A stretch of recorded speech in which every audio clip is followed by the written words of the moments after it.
Bonsoir à tous. Avant toute chose, nous espérons que vous allez bien, ainsi que vos proches. Nous vous souhaitons la bienvenue à cette nouvelle webconférence du groupe Cyrus dédiée à nos perspectives économiques et financières, à notre stratégie d'investissement ainsi qu'aux performances de nos gestions.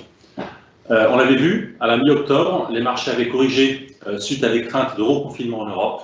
Et depuis, les marchés se sont nettement redressés au mois de novembre. Le CAC s'adjugeant même un record historique de plus de 20% depuis sa création en 1987.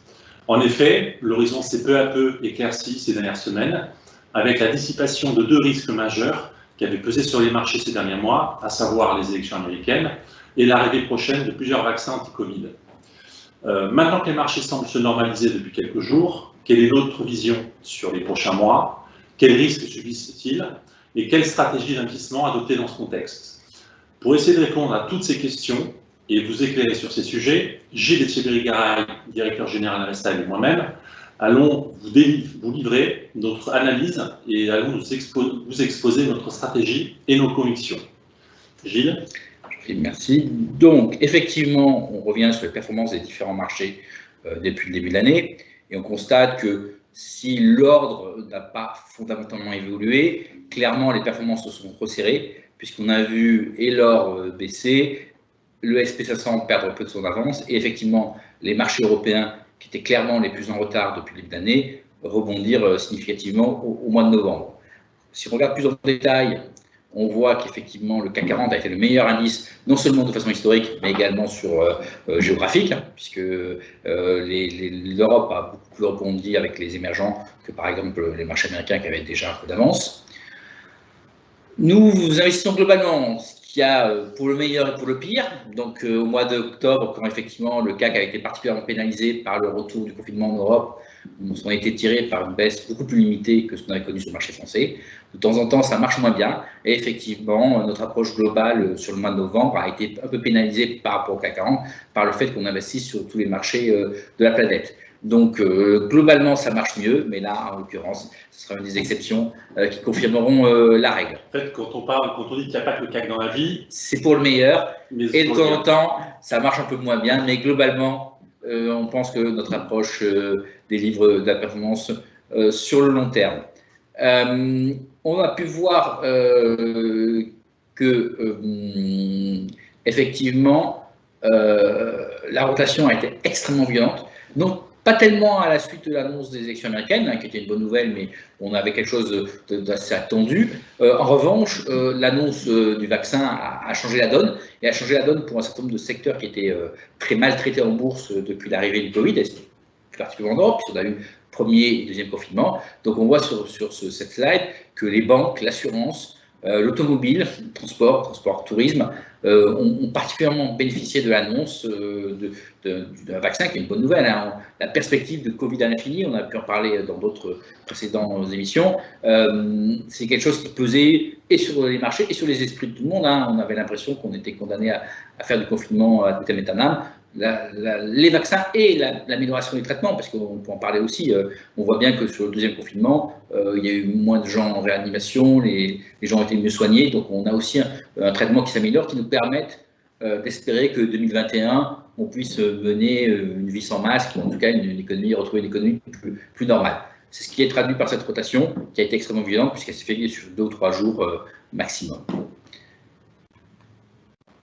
Phénomène qui a été amplifié, déclenché à l'occasion de cette rotation, c'est qu'on en parlait quelquefois, vous avez 2 styles de valeurs. Vous avez les valeurs qui sont un peu dépendantes de la croissance, et on mettait dans des valeurs qui font la croissance par elles-mêmes, donc on mettait dans ce segment des valeurs qui ont été en vedette sur le début de l'année, surtout aux États-Unis, qui sont par exemple des valeurs technologiques. Et de l'autre, vous avez des valeurs plus traditionnelles, plus sensibles à la croissance économique, qu'on appelle value ou valeurs cycliques. On voit sur ce graphique, que ce soit en Europe ou aux États-Unis, les valeurs qui étaient sensibles à la croissance, les valeurs plus traditionnelles, les valeurs plus industrielles et les bancaires ont été très fortement pénalisées, mais pas seulement en 2020.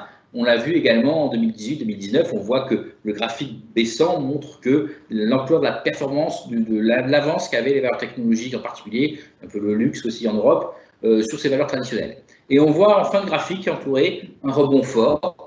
Donc c'est probablement le début d'un changement. Ça ne se fera pas en ligne droite, ça ne se fera pas en quelques semaines, puisque quand vous avez un mouvement sur 3-4 ans vous ne pouvez pas avoir une correction en quelques semaines, mais pour nous, c'est l'amorce d'un changement. Et donc, nous devons positionner les portefeuilles, que ce soit la gestion, les fonds, la gestion de délégués, pour tirer profit de ce changement.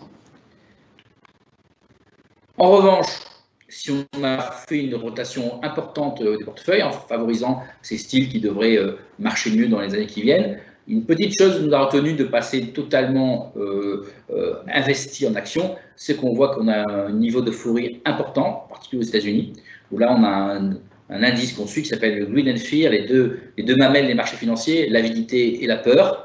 Et on voit que le niveau d'avidité ou d'euphorie est quasiment à son maximum historique qu'on n'avait pas connu depuis début 2018, où il y avait eu une forte correction.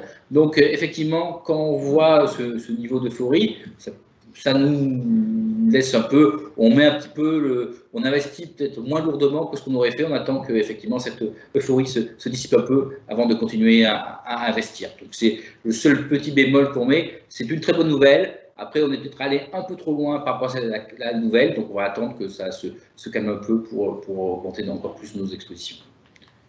Un point important aussi dans le cadre de l'investissement mondial, ça veut dire qu'on investit hors de la zone euro. Ça a été positif puisqu'en mars, le dollar a tendance à monter quand les marchés baissent. On le voit en mars, on était descendu à 1,08. Là, on a eu une phase, surtout avant l'été, avec l'annonce des plans en Europe, où le dollar a souffert.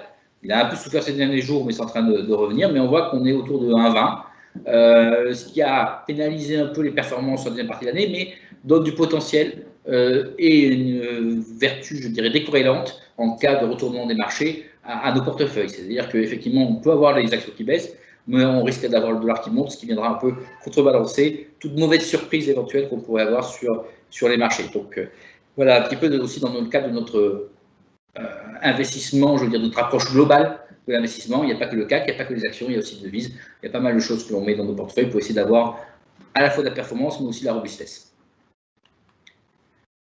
Pour résumer, je dirais, notre vision du monde à l'heure actuelle, on a des facteurs de soutien. Donc, il y en avait qui étaient préexistants, sur lesquels on revenait souvent, qui étaient effectivement l'efficacité, l'ampleur des politiques des banques centrales et des gouvernements, puisqu'il ne faut pas oublier qu'il y a des déficits budgétaires assez importants qui se sont substitués à la destruction de demandes privées liées au Covid. La nouveauté, le point positif du mois de novembre qui a été salué par le marché, c'est qu'effectivement, on a une perspective de sortie, même si l'hiver va être un peu long, mais en tout cas, on a maintenant une perspective de vivre un peu plus normalement et de retrouver une économie, pas exemptée exactement, mais enfin une forme de croissance économique et de retour à la normale. Donc ça, c'est les clairs facteurs de soutien par rapport au marché financier en général. Les facteurs de volatilité, il y en a un qui va être d'actualité au moins la semaine prochaine, puisque ça y est, maintenant on a une date ciselée de décision, enfin une date limite pour prendre une décision. On ne sait pas laquelle, mais visiblement le fait qu'on ne soit pas arrivé à un accord à 15 jours de la limite, puisque la Grande-Bretagne va sortir de facto de l'Union européenne le 31 décembre prochain, elle est sortie juridiquement parlant en mars. Là, la sortie est absolue, donc le fait qu'on n'ait toujours pas d'accord à 15 jours d'une sortie aussi importante montre qu'il y a peu de chances qu'on y arrive d'ici dimanche. Donc probablement, on reste sur l'environnement européen, d'avoir un peu de volatilité début janvier avec un Brexit donc, total, qui n'était pas ce qui était anticipé au démarrage, mais les faits nous ont amené là. Ça risque de secouer un peu. Après, ça peut être une opportunité, hein, puisque les actifs britanniques sont, puisque c'est l'économie anglaise qui devrait pâtir le plus de cet état de fait. Les actifs britanniques sont décotés. C'est peut-être des choses qu'on regarde et qu'on intégrera peut-être dans notre portefeuille dans les mois et les semaines qui viennent. Donc ça devrait secouer un peu pour les actifs européens. C'est moins vrai pour les perspectives globales parce que bon, la planète est grande, la Chine repart, les États-Unis ne sont pas concernés par tout ça. Donc ce sera un phénomène à la différence du Covid ou d'autres, ou des élections américaines, même si les élections américaines c'est américain, mais ça concerne tout le monde. Ce sera un phénomène strictement européen, donc ça risque de bouger un petit peu. Et on a un risque de dégradation du contexte macroéconomique, parce qu'effectivement, on a plutôt eu des bonnes surprises cette année où par rapport à un choc important, on s'en sort pas trop mal. Donc on pense que la croissance sera au rendez-vous en 2021, c'est à peu près sûr. De quelle ampleur elle aura exactement, ça, on a encore moins, enfin, on n'a pas encore de garantie absolue, et donc on pourra avoir quelques variations de ce côté-là. Maintenant que le panorama, je dirais, macroéconomique, macrofinancier est fait, nous allons voir un petit peu comment nous sommes positionnés sur nos différentes gestions. Alors, nous avons trois principales convictions, une nouvelle et deux plus anciennes sur lesquelles nous sommes déjà intervenus lors de nos dernières interventions. La première, c'est que nous avons progressivement, depuis quelques semaines, renforcé à plusieurs reprises l'exposition action. Donc, il est temps de passer à l'action, comme le disait Gilles tout à l'heure. Il y a deux facteurs de soutien importants que sont les banques centrales et les gouvernements, plus cette perspective de sortie de Covid qui nous incite effectivement à renforcer l'exposition action. Donc, il y a des opportunités aujourd'hui, il va y en avoir d'autres, et il va falloir les saisir. Ça, c'est un point qui est très important. Et toute chose égale par ailleurs, on considère que toute correction du marché est potentiellement une opportunité d'achat. Faut-il encore faire attention à ce qu'on achète?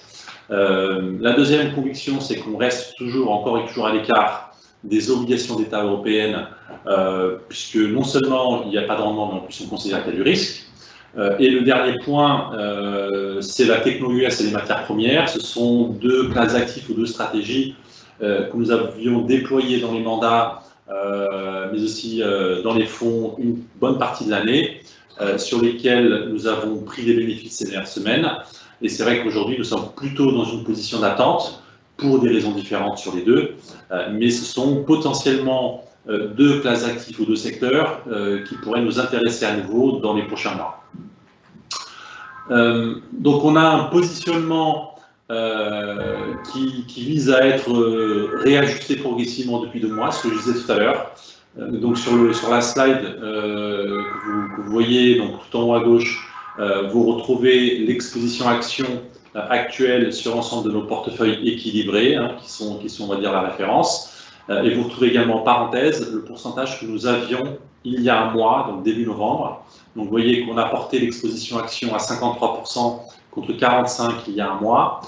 Et sur la colonne de droite, vous voyez également les changements qui ont été opérés dans le cadre des mandats sur le mois de novembre, avec en vert les changements positifs et en rouge les changements négatifs. Donc vous voyez que les deux principaux changements concernent un renforcement de l'exposition action sur les zones Europe et États-Unis, surtout sur la zone Europe d'ailleurs, qui est une zone qui était finalement assez peu présente dans nos portefeuilles, et ça c'est quelque chose qui est assez structurel, ce qui ne nous empêche pas là typiquement d'avoir une vision plus court-termiste, plus tactique, en favorisant effectivement les marchés européens qui ont été délaissés pendant longtemps par rapport aux marchés émergents et aux marchés américains, qui sont des marchés sur lesquels on a une croissance structurelle plus importante. Et donc ces changements ont été financés entre guillemets par une réduction de nos investissements sur la dette américaine, qui a été un contributeur fort de performance depuis le début de l'année. Et on a également réduit la poche de liquidité en partie pour la porter de 9 à 7%. Donc pour résumer, un positionnement qui est aujourd'hui légèrement surpondéré par rapport à ce qu'il devrait être, puisque la cible est plutôt à 50%. Et notre volonté, une fois de plus, va être probablement dans les prochaines semaines de continuer à monter en puissance au gré des opportunités qui vont se présenter. Pour conclure notre intervention, nos performances, tout d'abord sur la gamme Latitude. Bon, même si on a moins accompagné le rebond des derniers mois, dans la mesure où on a une gestion qui est très très globale, ce que disait Gilles tout à l'heure, on a encore aujourd'hui des performances qui sont satisfaisantes sur l'année, quand on voit surtout le comportement des marchés sur les 11 derniers mois, avec une performance positive pour Investissement Patrimoine, qui est notre fonds patrimonial, des performances qui se situent aux alentours des moins de 2% pour Investissement Équilibre et Investissement Croissance. Et ce qu'on peut également souligner, c'est que dans un contexte qui était quand même extrêmement nerveux, extrêmement volatile sur les 3 dernières années, on a finalement, quel que soit le fond parmi ces 3-là, des stratégies qui ont très très bien traversé les crises, puisque on a 2020 en tête, il y a eu également 2018, pour ceux qui s'en souviennent, et on a dans tous les cas des fonds qui ont démontré leur capacité à bien traverser les cycles par un process de gestion qui est extrêmement robuste. Et pour finir, dans le cadre de la gestion pilotée, donc là aussi, on a des performances qui sont repassées en territoire positif sur les profils équilibrés dynamiques ces dernières semaines. Donc on est quasiment plus de 2% sur les profils équilibrés, plus 0,5% sur les profils dynamiques. Ça a même un petit peu augmenté ces derniers jours, et avec, donc pour résumer, un positionnement qui nous semble, on va dire, en adéquation avec potentiellement des prises de bénéfices à très court terme, si on fait référence à l'indice de la peur qui a été vu tout à l'heure, et éventuellement qui pourrait tirer profit d'un rebond du dollar, puisqu'on a encore aujourd'hui des portefeuilles qui sont extrêmement bien diversifiés, bien positionnés sur le dollar. Donc on devrait effectivement, dans les semaines qui viennent, profiter normalement d'une normalisation des marchés. En guise de conclusion, deux mots. Le premier, c'est que on vous rappelle que l'ensemble des équipes du groupe sont extrêmement mobilisées pour vous accompagner pendant cette nouvelle période compliquée, on le sait. Donc n'hésitez surtout pas à vous rapprocher de votre consultant patrimonial. Et pour revenir sur notre stratégie, sur notre vision, vous l'avez compris, on considère qu'il est temps de passer à l'action. Il y a et il va y avoir encore des opportunités sur les différentes classes d'actifs. Ne pensez pas uniquement au marché action. C'est vrai qu'on a eu des rebonds assez violents sur certaines valeurs, sur certains secteurs. Il ne faut pas oublier que les marchés sont globaux, qu'il y a différentes classes d'actifs, et une fois de plus, il va y avoir des opportunités sur les actions, sur les devises, sur les matières premières, mais aussi sur d'autres classes d'actifs qu'on n'a pas évoquées aujourd'hui, sur l'immobilier, sur nos côtés, sur les produits structurés. Donc n'hésitez pas, une fois de plus, à revoir entre guillemets votre stratégie et vos allocations, avec bien évidemment l'aide de votre consultant. Sur ce, il ne vous reste plus qu'à vous remercier pour votre écoute, pour votre confiance. On va vous donner rendez-vous début janvier pour notre prochaine conférence. On espère que vous allez passer de très bonnes fêtes de fin d'année. Prenez bien soin de vous, prenez bien soin de vos proches. Et on vous dit à très bientôt. Merci, au revoir. Merci, au revoir.